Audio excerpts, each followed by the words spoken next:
नमस्कार।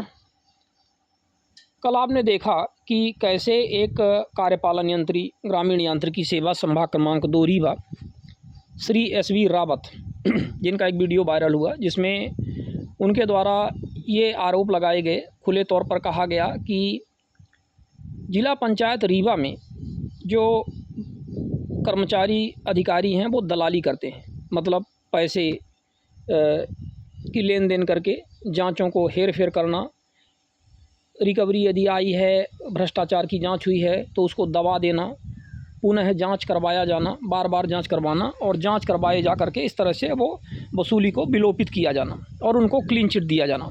यह कोई नई बात नहीं है। SV रावत ने जो बात कही है वो अक्षरशः सत्य है। इसके पहले कराधान घोटाला हुआ और आपने देखा कि कैसे जिला पंचायत रीवा में इस घोटाले पर कई बार जांच करवाया जाकर कमिश्नर की जांच हुई, कलेक्टर की जांच हुई, उसमें दोष सिद्ध पाया गया। फिर बाद में जो अर्पित वर्मा तत्कालीन CO जिला पंचायत थे, उन्होंने इस जांच में हेरा फेरी करते हुए एक उपयंत्रियों की टीम गठित की और कार्यपालन यंत्री, अधीक्षण यंत्री, कमिश्नर स्तर की जांच को एक उपयंत्री स्तर के मतलब इंजीनियर से जांच करवाया जा करके उसको रफा दफा करने का प्रयास किया गया। हाई कोर्ट में मामला गया।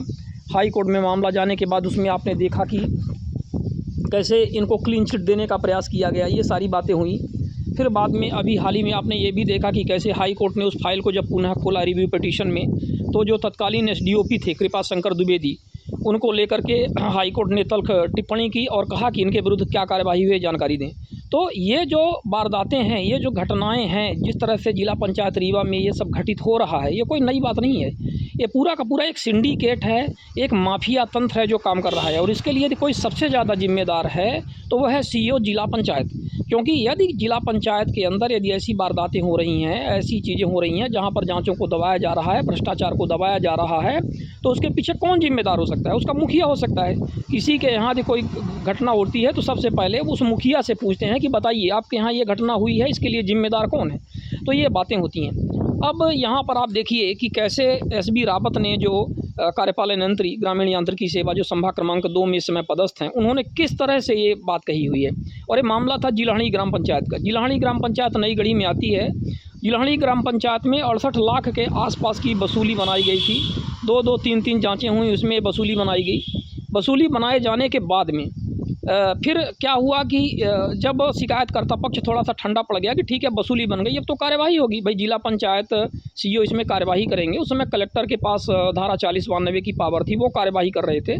तो अब शिकायतकर्ता इतना ही कर सकता है कि उसने जांच करवा दी, अब अधिकारी हैं तो वो इसमें कार्यवाही करेंगे। लेकिन अधिकारियों की मिली भगत, उनकी साँठ गाँठ इन बाबुओं की और ये जो OIC बैठते हैं और जो भी इसमें पक्षकार जितने सारे लोग हैं, इन्होंने उस जाँच को पुनः एक निचले स्तर के उपयंत्री या सहायक यंत्री से जांच करवा कर इस तरह से और 56,000 रुपये की वसूली कर दी। उसमें TP गुर्दवान जो थे, जो निलंबित हुए, अभी भी निलंबित हैं, अब रिटायर हो गए हैं, उनके विरुद्ध 9 बिंदुओं की जांच साबित हुई है, दोष साबित हुआ है।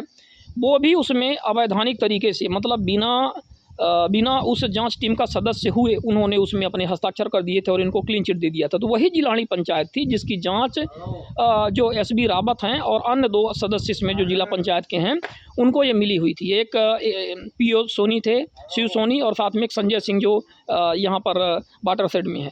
तो ये 3 लोग जाँच कर रहे थे। उसके विषय में जो शिकायत करता थे तो SV रावत से चर्चा कर रहे थे। SV रावत से चर्चा करने के दौरान ये बातें सामने आई जिसमें उन्होंने ये बात कही और उन्होंने सही कहा, गलत नहीं कहा। पूरा जिला पंचायत का पूरा सिस्टम ही इसी तरह से काम कर रहा है, इसमें कोई दो राय की बात नहीं है। CO जिला पंचायत वर्तमान में मेहताब सिंह गुर्जर हैं। गुर्जर साहब, आप ये बताइए कि जिला पंचायत में रीवा और मऊगंज मिला करके, जैसे हमने पिछले भी दिन एक वीडियो जारी किया तो उसमें इसकी चर्चा की थी, 850 पंचायतें हैं। क्या आप ईमानदारी से बता सकते हैं कि 850 पंचायतों के साथ आप जस्टिस कर रहे हैं? आप ईमानदारी से बताइए। आप मीटिंग लेने जाते हैं, रोजगार सहायकों की अकस्मात मीटिंग लेते हैं, सचिवों की मीटिंग लेते हैं। मीटिंग के दौरान कोई अनुपस्थित रहा तो उसमें आप तत्काल उनको निलंबन की कार्यवाही, सेवा समाप्ति का नोटिस दे देते हैं। फिर नोटिस देने के बाद आप उनको बहाल क्यों कर देते हैं? क्यों कर दिए बहाल आपने? हैं? क्या ये इस तरह से ये धंधा चलेगा क्या? और फिर आपके यहाँ जो 4092 के जो प्रकरण चल रहे हैं उसमें आप कार्यवाही क्यों नहीं करते, जिसमें अपराध सिद्ध हो गया है। कई सारे शासन स्तर से पंचायत एवं ग्रामीण विकास विभाग के सर्कुलर हैं जिनमें कहा गया है कि यदि वित्तीय अनियमितता पाई गई है तो वित्तीय अधिकार छीन लिए जाएंगे, निलंबित कर दिए जाएंगे प्रारंभिक तौर पर, और उसकी जाँच चलेगी, 4092 की कार्यवाही होगी जो कि 3 महीने से लेकर के 6 महीने के भीतर फाइनल आदेश आपको धारा 92 का देना पड़ेगा, यानी कि वसूली। और 40 का केस है, धारा 40 का पद से पृथक करने का, लेकिन आप वो नहीं कर रहे हैं। फाइलें डंप पड़ी हुई हैं। आप बताइए आपके कार्यालय में 4092 की कितनी फाइलें हैं जांच हो करके जो वसूली के लिए आई हैं, कार्यवाही के लिए आई हैं, कितनी फाइलें हैं आप बताइए, जनता के सामने बताइए। आप मीडिया में अपना स्टेटमेंट दीजिए पीआरओ के माध्यम से और मीडिया के माध्यम से आप बताइए कि आपने कितना निस्तारण किया। क्यों रोज़ रोज़ आप पेशी करवाते हो और पेशी में भी आप 2 मिनट बैठते हो और उसको तरीके से नहीं सुनते हो? क्या इसी तरह से होता है? 4092 पंचायत राज एवं ग्राम स्वराज अधिनियम 1993-94 में धारा 40 और 92 एक ऐसी शक्ति है जो एक तरह से quasi judicial semi judicial power देती है सीओ जिला पंचायत को। पहले ये पावर एसडीएम को थी, फिर बाद में ट्रांसफ़र होकर के कलेक्टर को आई और इस समय आपको दे दी गई है। ठीक है, शासन ने आपको ये पावर दी, लेकिन आप इस पर कार्यवाही करिए।